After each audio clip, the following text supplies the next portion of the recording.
咁咧點解有呢條片咧？就係今日就係完咗呢個 TPAF 啦。咁咧就俾我咧喺台灣嘅代理度啦，咁就 out 咗部銅版嘅 dummy 翻嚟嘅。咁個銅版咧個殼咧就真材實料啦。咁呢度有少少花，我之後我等陣間會拋光拋佢咁樣。咁而我又有部 AP80嘅黑色喺度喎，咁換上去咪變銅版咯。可以睇咗呢個啦。電就係523450啊，3.8 W 嘅工作電壓，1300 mAh。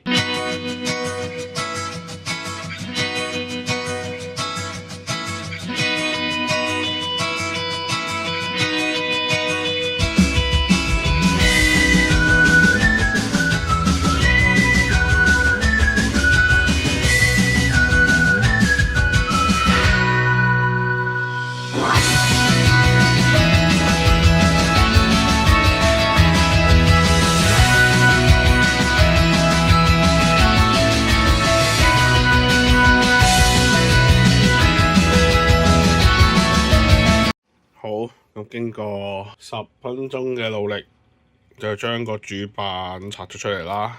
咁就而家爭個 mon 啦。個 mon 咧，我希望佢係用雙面膠紙嘅，因為如果佢唔用雙面膠紙嘅話咧，我就有排拆啦，有排吹啦。嗱，而家咧就換好晒啦，成個 finishing 啊，各樣嘢領掣啊，都做翻好晒啦。咁究竟成唔成功咧？我唔知㗎，真係。喂，掂，測試下啲功能先。大細聲正常嘅 WiFi，AirPlay WiFi 應該都係正常嘅。我因為冇手去控制佢啦。DLNA， 咁我就等緊佢嘅 firmware update 啦。